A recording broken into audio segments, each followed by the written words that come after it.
जी girls, ये chapter number 3 हम start कर रहे हैं और इससे पीछे आप लोगों ने चैप्टर नंबर 2 पढ़ा था किनेमैटिक्स, और उसमें हमने कहा था कि kinematics is the branch of mechanics which deal with the study of motion of an object without discussing the cause of its motion. यानी कि वो भी चीज़ों की मोशन के रिलेटेड था वो सारा यूनिट, लेकिन हम कॉज नहीं जानते थे कि क्यों किसी चीज़ ने हरकत की है या कैसे कोई चीज़ हरकत करती है, ये भी हमने देखा था। अब हम चैप्टर नंबर 3 की तरफ आ रहे हैं और चैप्टर नंबर 3 का नाम है डायनामिक्स। काइनेमैटिक्स या किनेमैटिक्स और डायनामिक्स दोनों जो मान ले के दोनों सिस्टर्स हैं और इनकी मदर एक ही है, वो मैकेनिक्स हैं। तो ये भी जब हम इसको डिफ़ाइन करेंगे लाइक द सेम हम लोगों ने जैसे किया था, किनेमैटिक्स की डेफिनेशन किया था, हमने कहा कि kinematics is the branch of mechanics which deal with the फ्ला। तो डायनामिक्स को भी हम वैसे ही डिफ़ाइन करेंगे। हम क्या कहेंगे कि dynamics is the branch of mechanics which deals with the study of motion of an object with and discuss the cause of its motion. यानी कि इसमें आप लोगों ने डिस्कस करना है cause of its motion. Last time हम लोगों ने क्या कहा था कि without discussing the cause of its motion, तो इसमें हम लोगों ने कॉज ऑफ मोशन भी देखना है कि चीज़ ने अगर हरकत की है तो क्यों की है, क्या वजह हो गई उसकी हरकत करने की।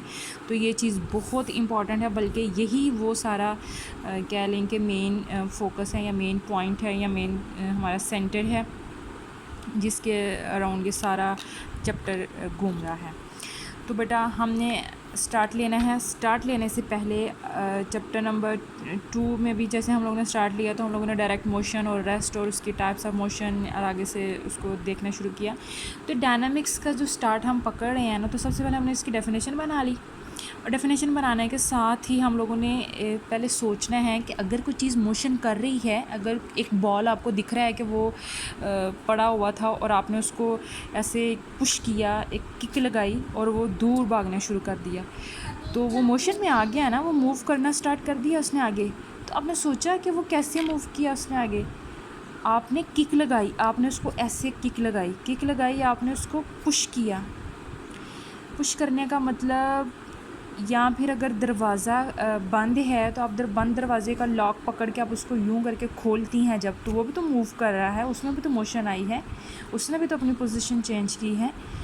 तो आपने दरवाज़े को जब पुल किया तो भी उसमें मोशन आई, जब आपने बॉल को किक लगाई मतलब उसको पुश किया तो भी आपके पास वो बॉल आगे मोशन में चली गई।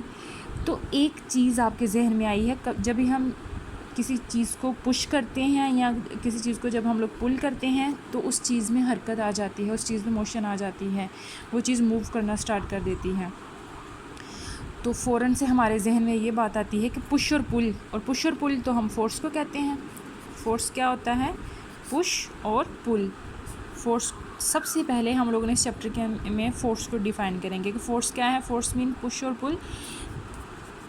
ये हम लोगों ने बहुत पुराना जो एक कॉन्सेप्ट है ना पुश और पुल का, ये वो वाला मैं यहाँ पे यूज़ कर रही हूँ। तो फ़ोर्स को हम लोगों ने डिफ़ाइन करना सबसे पहले। फ़ोर्स बेटा, अगर कोई चीज़ खड़ी है, स्टॉप है, तो उसको मूव करा देती है, ठीक है। और अगर वो नहीं मूव करना चाह रही तो भी उसको मजबूर कर देगी कि नहीं तुम मूव करो। और अगर कोई चीज़ चल रही है, मोशन में है, तो उसको स्टॉप भी करवा देती है फोर्स। कैसे? अगर एक बॉल आ रही है आपकी तरफ, चलती आ रही है, भागती और आप उसको एकदम फ़ौरन से पकड़ लें, आगे पाँव रख लें या हाथ रख लें, तो आपने उसको स्टॉप करा दिया। अगर कोई बच्चा भागता जा रहा है तो उसको कोई और पकड़ ले, एकदम अचानक रास्ते में पकड़ ले, तो वो भी स्टॉप हो जाएगा। या अगर कोई बाइक ऐसा, बाइक को तो नहीं आप पकड़ सकेंगी, यानी कि ऐसा कुछ भी सोचें जहन में कि जब आपको चीज़ चल रही होती है तो आप उसको फ़ौरन से स्टॉप करा लेते हैं। तो मूव कराना या उसको स्टॉप करवाना, ये दोनों काम कौन करता है? फोर्स करती है। तो फोर्स से हम किसी चीज़ को मूव भी करा सकते हैं, स्टॉप भी करा सकते हैं। और हाँ, एक बात, इससे हम लोग अगर कोई चीज़ सीधी जा रही थी, ठीक है, अगर हम उसका डायरेक्शन चेंज करना चाहते हैं, हम चाह रहे हैं कि नहीं वो अब इस तरफ जाना शुरू कर दे, तो हम फोर्स लगा के उसको धक्का लगा के उस तरफ मूव करा देंगे तो वो उस तरफ जाना शुरू हो जाएगी। इसकी एग्जांपल मैं आपको कैसे बताऊं? अच्छा, अगर एक बॉल आ रही है इस तरफ, मेरी तरफ, ये सामने से आ रही है, मान लें कि इस तरफ से एक बॉल आ रही है, इस तरफ आ रही है, ठीक है, और मैं चाहती हूँ कि मैं उसको इधर मूव करा दूँ, तो जैसे वो इधर आई है मैंने उसको ऐसे करना है तो उस तरफ मूव कर देना है, ठीक है, इस तरफ चली जाएगी वो। तो अब देखें डायरेक्शन ऑफ मोशन में तो हमने चेंज करा दिया, बॉल सीधी इस तरफ आना चाह रही थी, हमने आगे से उसको यहाँ से धक्का लगाया, फोर्स लगाई और वो उधर को मूव करना शुरू कर दिया उसने।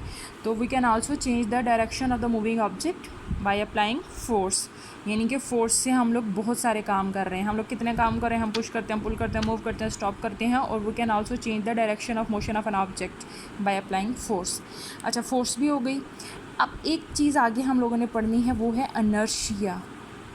इनर्शिया आपके लिए बिल्कुल न्यू है, इससे पहले आप लोगों ने नहीं इसके बारे में सीखा हुआ, तो इनर्शिया हम लोग सीख लेते हैं कि इनर्शिया क्या होता है। इनर्शिया किसी भी बॉडी, कोई भी ऑब्जेक्ट है ना, तो उसके अंदर अपनी एक प्रॉपर्टी है कि वो जब उसके अंदर कोई फोर्स लगाई जाएगी तो उसको रेजिस्ट करेगा। मान लें कि अगर मैं एक बॉडी हूँ, ठीक है, और मैं बस में बैठी हुई हूँ और अब एकदम से ब्रेक लगी है, और जब ब्रेक लगती है तो हम पता है आगे की तरफ गिरते हैं। तो अगर मैं खुद को मजबूत करके बैठ जाऊँ कि नहीं ब्रेक लगने वाली है और मैं खुद को नहीं आगे की तरफ फॉल करवाऊँगी, मैं ऐसे ही बैठी रहूँगी, तो मैंने खुद को मजबूत कर लिया ना अपने अंदर। तो मेरा ये इनर्शिया है, मेरे अंदर ये एक प्रॉपर्टी है, ये एक एबिलिटी है कि मैं रेजिस्ट करूँगी उस चेंज के अगेंस्ट जो भी आने वाला है मेरे अंदर। यानी कि वो चेंज क्या है, वो चेंज आना था जो मुझे झटका सा लगना था, वो चेंज था और मैं रेजिस्ट कर रही हूँ। यानी कि मैं झटके के साथ नहीं उधर गिर रही, मैं झटके के अगेंस्ट बैठी रहती हूँ कि झटका लगा भी है तो मैं नहीं गिर रही आगे। तो ये क्या है, वो मेरे अंदर इनर्शिया है, ठीक है। मैंने अपना इनर्शिया अपने अंदर स्टोर किया। अब इनर्शिया का ताल्लुक़ किस चीज़ से है? इनर्शिया का सारा ताल्लुक़ मैस के साथ है। अब जितना ज़्यादा मैसिव बॉडी होगी या जितना ज़्यादा मैस होगा उस बॉडी के अंदर, उतना ज़्यादा उसका इनर्शिया स्ट्रांग होगा। वो उतनी ज़्यादा, मान लें अगर मेरे पास यहाँ पे बहुत हैवी एक बॉल है, मान लें वो कितने केजी की है, वो 50 केजी की एक बॉल है, बहुत हैवी है ये। अगर इसको मैं किक करूँगी ना तो ये नहीं मूव करेगी आगे। क्यों नहीं मूव कर रही? क्योंकि ये रेजिस्ट कर रही है उस चेंज को। किस चेंज को? जो मैंने अभी किक लगानी थी ना, इसको यहाँ लगा रही हूँ मैं, तो वो अभी चेंज लेके आना था ना उसके अंदर, तो उसने आगे मूव करना था उस चेंज के रिस्पेक्ट में। तो मैं क्या कर रही हूँ, जब मैं इसको लगाऊंगी, फोर्स लगाऊंगी, तो ये मूव नहीं करेगा क्योंकि इसके अंदर मैस बहुत ज़्यादा है, इसका इनर्शिया बहुत ज़्यादा है और ये हैवी बहुत है। तो जो चीज़ अगर जितनी लाइट होगी उसका इनर्शिया उतना कम होगा। अगर एक मेरे पास यहाँ पे मान लें कि एक कागज़ का इतना सा पीस है और मैं हवा से ही हाथ से झूलती हूँ, तो वो देखें वो फ़ौरन से उठ के इधर उधर चला जाएगा क्योंकि उसका इनर्शिया कम था, इसलिए उसने फ़ौरन से उठ गया, ठीक है। तो इनर्शिया क्या है? Inertia is the property of the body due to which it resist any change in its state of motion और ऑफ रेस्ट। अगर वो मोशन की स्टेट में है या रेस्ट की स्टेट में है, तो अगर उसके अंदर कोई चेंज आ रहा है तो उसको रेजिस्ट करता है।